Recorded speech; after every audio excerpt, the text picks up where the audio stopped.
Hey friends, I'm always like, my nose gets itchy when I first start to shoot a video. I don't know why. It's probably a subconscious thing. It's so funny. My roommate's always like, I spend more time outside here on the porch. I mean, my roommate's a farmer, so she's outside, you know, playing with soil all day. And I'm always on our porch. Well, we have two porches. I'm always on the front porch. I've been like witnessing so many creatures. So the other day I look over and I'm like, that is the weirdest looking cat. I'm like, that's not a cat. And it was a gorgeous red fox. I was like, oh my gosh, I'm looking at a red fox right now. So I made the mistake of being like, come here, red fox. I scared the hell out of it, ran away. We have a family of deer that was visiting me for days and days, but I haven't seen them, so I guess they moved on. We have our white squirrel that was jumping from branch to branch this morning. And then I was reading a book and I see movement on top of my book, and there's this huge green, beautiful grasshopper. And I went to go flick it away and I was like, I'm gonna leave it. I kid you not.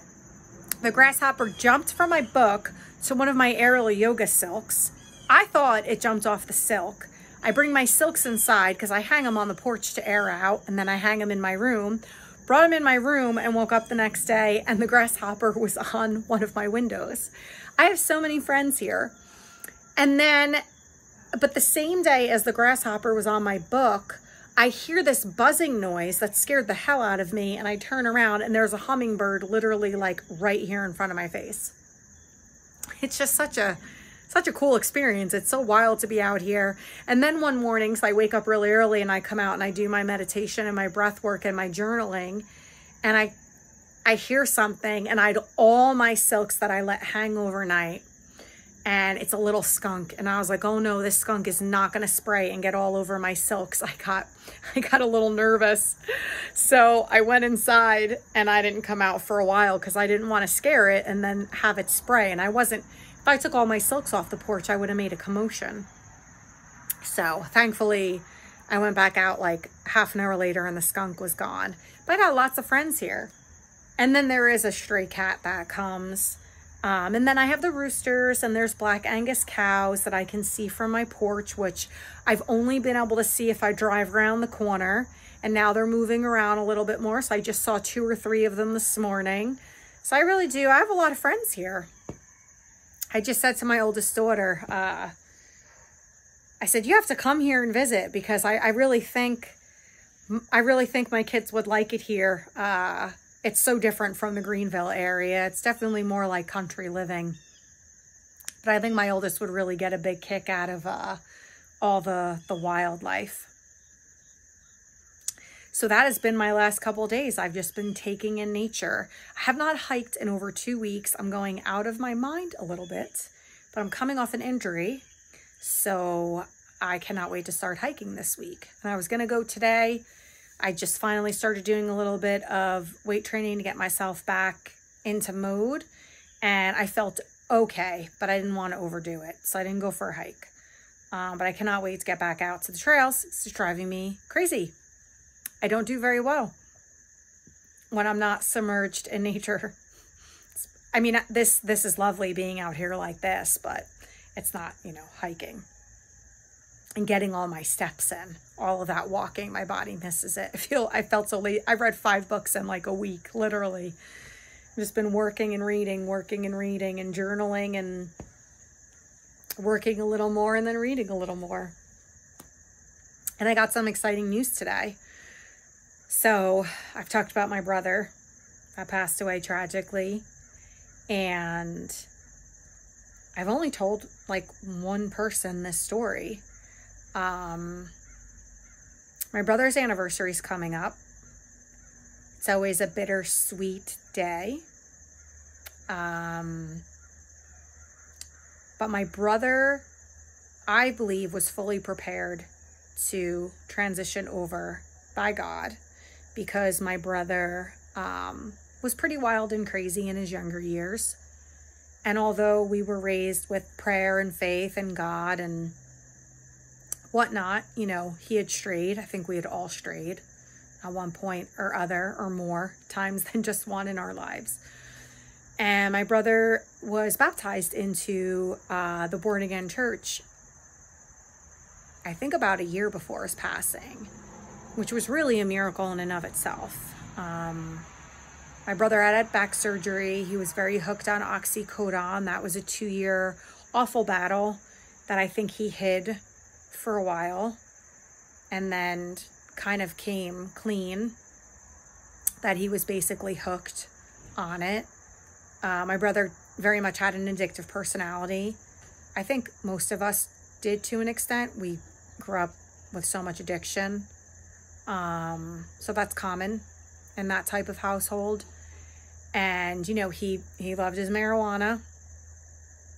And he would go back and forth with alcohol. And none of us really had a great example of social drinking or drinking maturely and responsibly.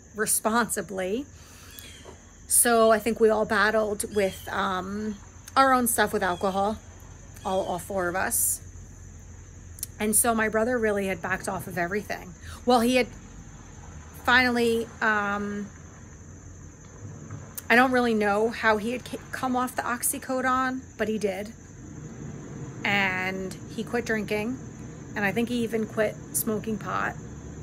And he started going to services. And he started volunteering in a soup kitchen. And I was just so proud of him. And I think he shared his transition with me the most out of anyone in the family because, you know, unfortunately, and this happens a lot, we were raised Catholic. I think my mom really was confused and almost annoyed and upset and didn't really come off as super supportive. And I just think it's because her faith was so founded in Catholicism that she just couldn't wrap her head around there being other avenues to God. And a lot of people have specific ideas of born again Christians. And so I don't think he felt like he was getting a lot of support. And, you know, I was just so happy for him. Like, however you're going to get there, you're going to get there. And he was reading his Bible, and he was just doing good things. You know, that's how he ended up on Christian Mingle and met the girl that he was with on the mountain when he passed away. But yeah, I feel like he was prepared. And that was really important to all of us. And that's the one thing that I kept telling my family. But he had discovered Joyce Meyer, and I remember he would say, I'm reading this book and I'm reading this book. There was one book about, oh, it's a famous book. Oh, dang it. It'll come to me. But it was about having a purpose and being here on purpose. And it was very popular in the Christian world. And I think I read it. You know, he did get me to read some books. I wanted to be supportive. I wanted to understand his world. I like trying to understand other people's world. I mean, that's how we connect, right? And I kind of did jump in there with him. You know, I started reading Joyce Meyer. I started listening to her. And I just wanted him to know that he had an ally in it. And he showed me pictures of his baptism and his community. And it was so important to him. And I was just really proud of him. And so the 2 things that I wanted when my brother passed away was his crucifix and his Bible. And I got both of them. And when I moved from South Carolina to North Carolina, even before I moved, I could not find his Bible. And I was distraught. I was like, I would never throw that away. And, you know, I had a bin of books, and then I had a bin of family treasures. And it was always in the bin with family treasures. And I don't hold on to a lot. I really don't. I literally have one bin of treasures. And because I just am not attached to stuff. But I was, you know, that was meaningful. And I have been praying a lot. And I almost ordered a new Bible today. And I've been listening to scripture on YouTube. And trying to seek out a church or some community. And I was like really down today about, I just can't believe I lost his, but like, how could I lose his Bible? And my oldest daughter called me and we were talking. And I was telling her how I've been praying a lot and listening to scripture on YouTube, and I use her Amazon account because I don't have one anymore if I'm going to order from Amazon, which I try my best not to. And I was like, you know, I've been looking into Bibles, and I hate to order a Bible off of Amazon of all places, but I might order this Bible off of Amazon because I lost Uncle Richie's Bible. And she was like, Mommy, you gave me his Bible. And my daughter has had challenges. And she's like, I can't believe you don't remember that. And I probably don't remember it because you understand, if you're watching this and you're a mom, it's not easy to untangle yourself from your children's duress. It's just not.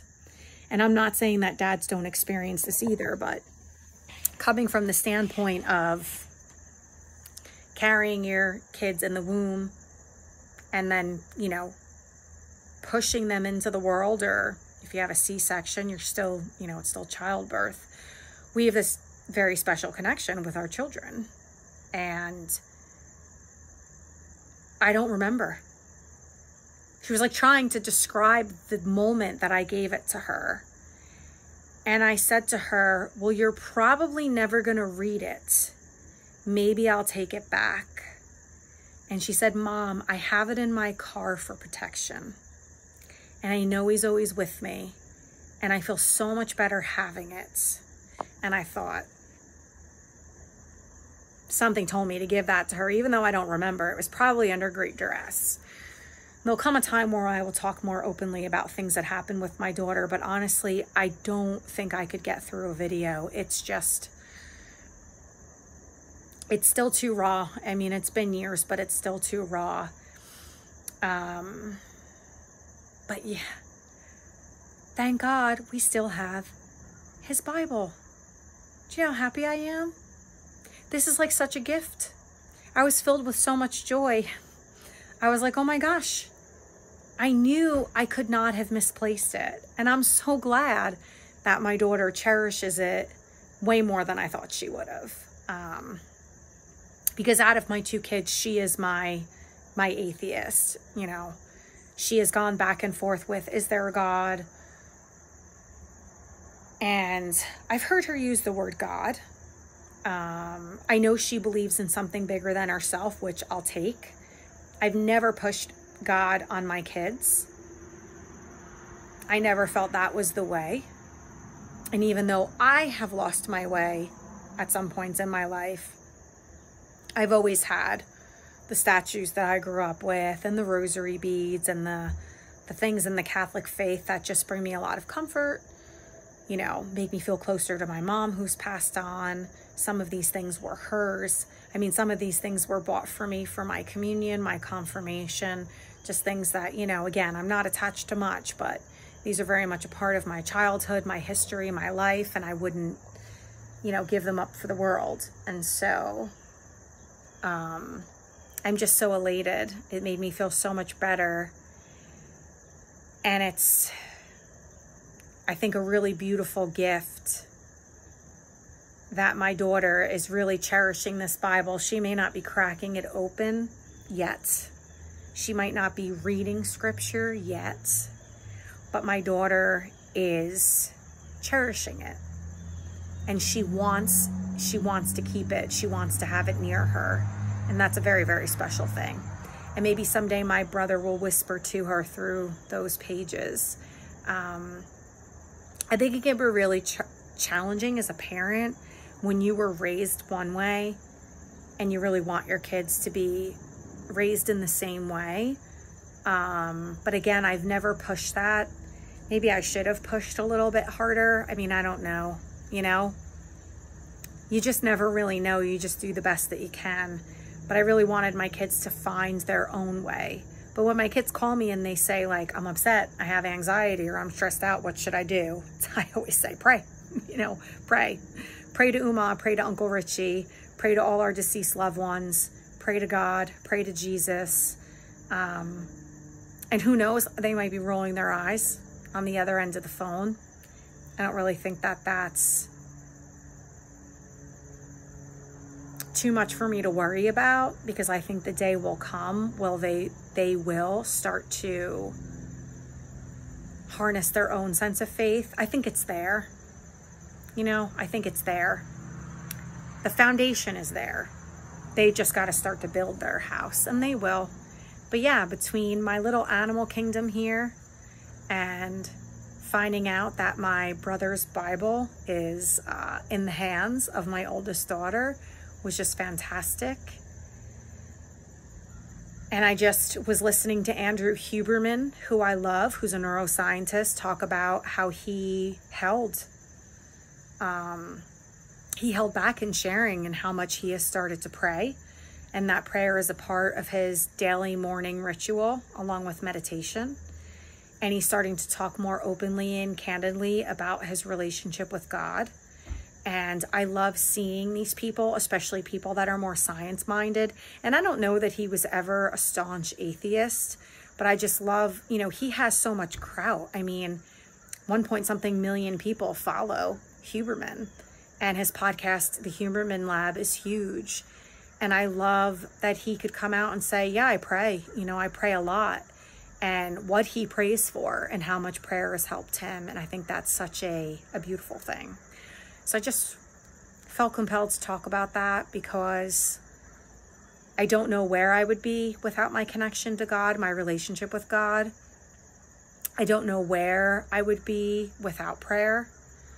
I don't know where I would be without my belief in something greater than me, and that this benevolent being has my back. I don't think I would have ever made it. And I have this weird nervousness and fear about going back to church. I don't know why. I have this weird anxiety, if I'm being honest. So hopefully I have a church right across the street from my house, and they're the loveliest people. And I have introduced myself, and I just can't, service was 10:30 this morning. And it's like, I just can't seem to get there. And I literally have to walk across the street. I just have this weird anxiety. I don't know why. Hopefully God removes that from me so that I can dive in and create some sense of community here, because I think that would be really good, because I really like it here. I mean, I can't say that I will be here forever. I just don't know. I don't know where life is going to take me. I know that I would love to plant roots. Whether they're here or somewhere else, I would like to find a place where I can stand still. You have to remember, I was in New Jersey for 45 years of my life, 44 years of my life. I never went anywhere else. I've never had experiences like this. And I'm not in a relationship. If I were in a partnership, I'd be planting roots. I'd be building a life with someone. But I don't really have a reason to stand still when I have a business that's mobile. But I do love it here, and maybe that's part of it. Maybe I'm afraid of becoming a part of something and then moving on. I mean, but that's choice. Moving on is a choice. I don't have to move on. I don't know. We all get in our own way, don't we? It's the darndest thing. We're so cute, us little humans. I hope you're having a wonderful Sunday. The temps are so cool. Fall is settling in. I'm so excited for fall in Brevard. I cannot wait to see the mountains light up in oranges and reds and yellows. It's just my favorite time of year. I feel like it's such a gift, and it's going to be such a gift to witness it here in Western North Carolina.